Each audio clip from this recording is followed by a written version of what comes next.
What's going on, guys? Thanks so much for joining me today. This video I'm going to be covering the evolution of the Mozambique drill, the failure drill, all the way up to the zipper drill. How that applies to multiple shots on an individual target. And without further ado, let's get started. First, the Mozambique drill came about when a Rhodesian mercenary named Mike Rousseau engaged a combatant in the late 60s, early 70s. Rousseau turned a corner.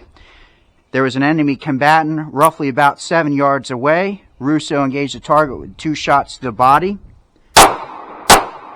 lowered the weapon to analyze to see if the threat was still there. The threat was still there, and he brought his gun up to engage 1 shot to the head. Now, what happened in the actual incident, Rousseau shot the combatant in the neck and severed the spinal cord, thus ending the fight.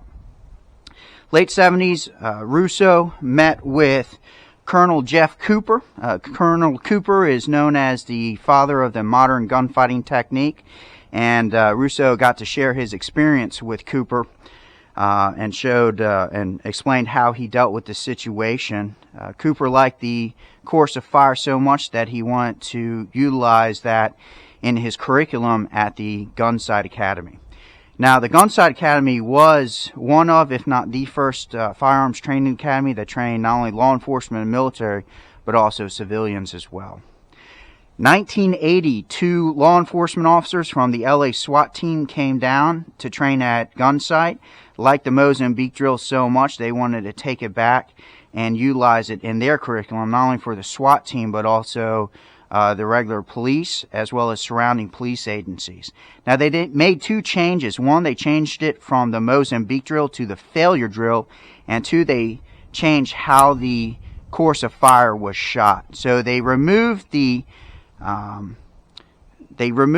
time to analyze between the body and the headshot, and they just went 2 to the body and directly 1 to the head, something like this.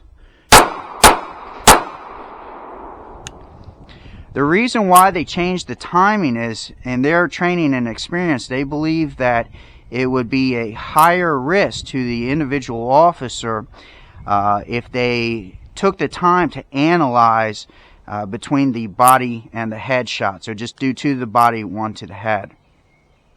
So the higher risk could be due to poor shot placement, as well as the bad guy wearing body armor, or if the bad guy is high on drugs. It is very well known, and there are numerous case studies where individuals that are high on certain narcotics have lived up to a minute after their heart was completely destroyed due to the amount of oxygenated blood in the system.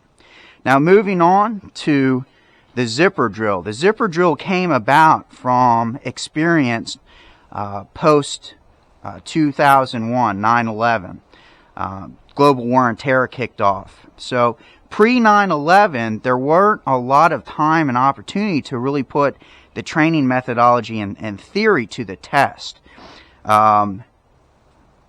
During the global war on terror, they recognized that 2 shots to the body, even with a rifle, might not be the solution to solve the problem. So what they came up with is known as the zipper drill. Multiple shots on the body, and if that's not effective, start working your rounds up to the head. Something very similar to this.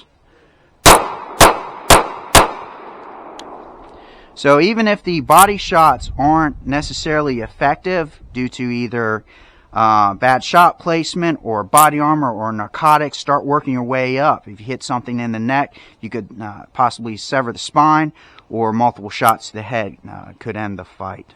From the experience of a lot of people who have been involved in gunfights. Essentially, if you're engaging an individual, you continuously engage until that individual is no longer a threat. Either the threat expires, they give up, or they run away. I hope this information helps. Thank you so much for the new subscribers.